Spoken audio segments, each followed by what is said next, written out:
오늘의 말씀지기 박영은 간사입니다. 무엇이든 새롭게 다짐하기 좋은 새로운 달의 첫째 날입니다.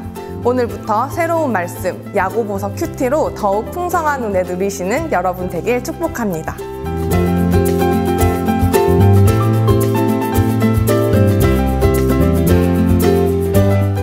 야고보서는 하나님과 주 예수 그리스도의 종 야고보는 흩어져 있는 12지파에게 문안하노라 라는 말로 시작합니다. 이것을 보아 야고보서는 야고보가 흩어져 있는 그리스도인들에게 쓴 서신임을 알 수 있습니다.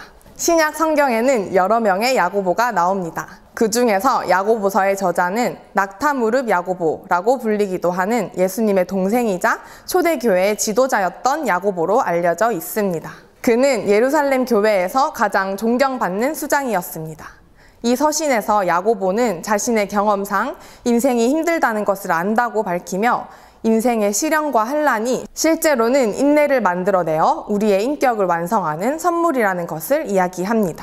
사도 야고보가 이 서신을 보내게 된 배경을 잠깐 살펴보겠습니다. 스데반의 순교 후 예루살렘 교회에 큰 박해가 가해졌습니다. 그 박해와 핍박으로 인해 초대교회 그리스도인들은 고향을 떠나 여러 곳으로 뿔뿔이 흩어지게 되었습니다. 그들을 디아스포라라고 하죠. 이렇게 흩어져서 소수 집단으로 살아가는 그리스도인들은 로마 제국 치하에서 많은 시험과 유혹에도 노출이 되어 있었던 것입니다. 그래서 초대교회의 존경받는 지도자였던 야고보는 이 흩어져 있는 그리스도인들에게 편지를 통해 여러 가지 시험 속에서 하나님이 주시는 지혜를 끝까지 붙잡아서 성숙한 신앙과 온전한 인격에 이르라고 권면합니다.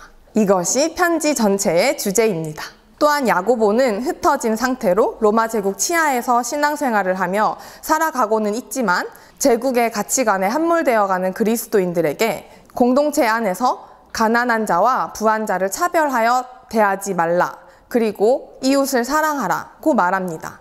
이것은 예수님께서 그리스도인에게 주신 율법의 가장 큰 계명이죠. 야고보는 성도들이 매일의 삶에서 겪는 실제적인 문제에 관심이 많습니다. 그래서 말로 실수를 하지 말라, 세상과 벗하지 말라고 하며 각자에게 주어진 시간과 재물을 불이하게 사용한 자들에 대해서는 마치 예언자처럼 고발하기도 합니다. 그리고 삶 속의 모든 시험을 대하는 두 가지 자세. 첫째, 시험 중에 인내하라. 둘째, 하나님께 기도하라고 언급합니다. 이와 같이 행함이 없는 믿음은 그 자체가 죽은 것이라.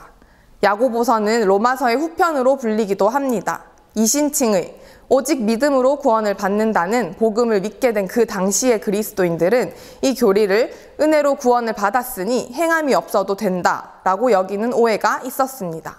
그래서 야고보는 믿음으로 구원을 받은 신앙에는 반드시 행함이 따르게 된다는 것을 강조하여 설명함으로써 로마서의 가르침을 보완합니다.